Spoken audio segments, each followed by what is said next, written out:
शेवगाव तालुक्यातील वरूर ग्रामपंचायतीच्या आर्थिक अनियमिततेबद्दल वरूर बुद्रुक येथील सामाजिक कार्यकर्ते काकासाहेब रमेश म्हस्के यांनी गटविकास अधिकारी पंचायत समिती शेवगाव यांच्याकडे 30 जून 2025 रोजी तक्रार दाखल केली होती।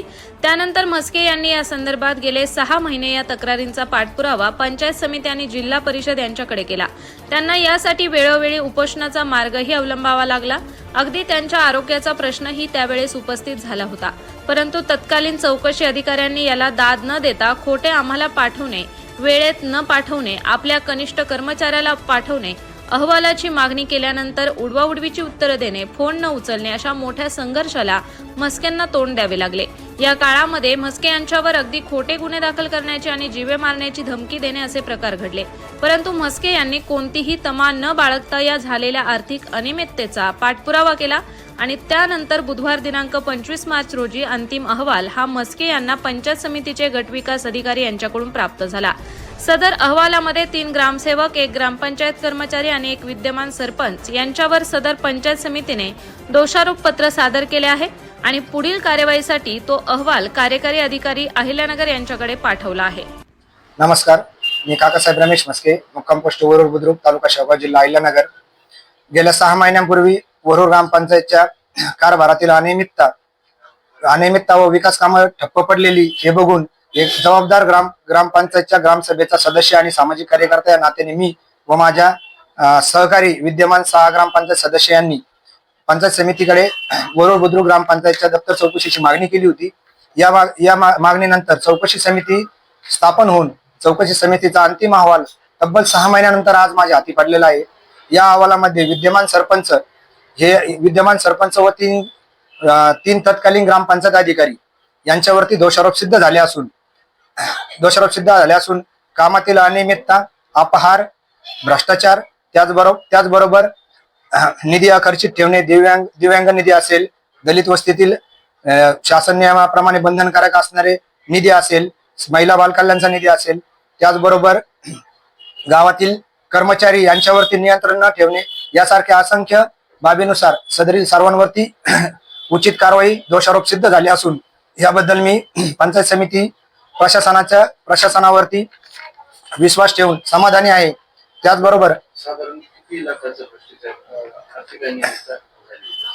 आर्थिक अनियमिततेचा विषय आहे। सदरील जो अहवाल आहे या अहवालामध्ये जे दोषारोप सिद्ध झाले आहे, ज्यामध्ये कायमस्वरूपी जो अपहार दाखवण्यात आला आहे तो अत्यंत म्हणजे अल्पशाच म्हणावा लागेल, कारण अहवालामध्ये पाणीपट्टीचं वसुली, थकीत, जमा खर्च याचा ताळमेळ बसत नाही अशा पद्धतीचा अहवाल आणि ग्रामपंचायतच्या दप्तरी बरेचसे लाखो रुपयांच्या रकमांचे अभिलेख हे गहाळ आहेत। त्या संदर्भातही आम्ही तक्रारी दाखल केलेल्या होत्या, परंतु जो अहवाल आलाय यामध्ये माझ्या माहितीप्रमाणे तरी 22.5 लाखाच्या ऑनवर्ड या ठिकाणी सर्व अपहार आहे, जो या सर्वांनी संगनमताने केलेला आहे।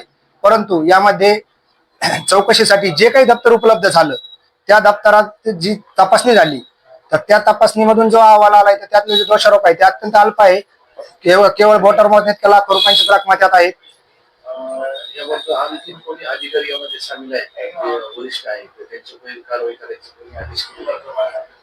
यामध्ये वरिष्ठ अधिकाऱ्यांविषयी विषय असा आहे की यामध्ये पंचायत समिती कार्यालयाने जी काही चौकशी आहे ती 6 महिने लांबवली। यामध्ये वेळोवेळी सरपंच व ग्रामपंचायत अधिकारी यांना सहकार्य करण्यात आल्याचं माझ्या निदर्शनात आलेलं आहे। तसं माझा 100% समज आहे। अनंतर यामुळेच तर मला 3 ते 4 वेळेस आमरण उपोषण करावं लागलं। ग्रामपंचायत पातळीवरती 7 दिवस, पंचायत समिती ठिकाणी 2-3 दिवसांची 2-3 आमरण उपोषण करण्याची वेळ माझ्यावरती आहे। आमरण उपोषण करण्यामागचं कारण होतं की मुदतीत जे अर्ज होते ते निकाली काढले जात नव्हते, मुदतीत चौकशी समितीत येत नव्हती, दप्तर चोरी गेल्याचे अर्ज असून त्यावरती वेळेत कारवाई होत नव्हती। राजकीय हस्तक्षेपाबद्दल मला नाही वाटत की कोणी राजकीय हस्तक्षेप केलेला आहे, कारण राजकीय विषय कधी निदर्शनात माझ्या आला नाही। परंतु जे काही पंचायत समितीचे अधिकारी आहेत यांनी 6 महिने ही चौकशी लांबवली।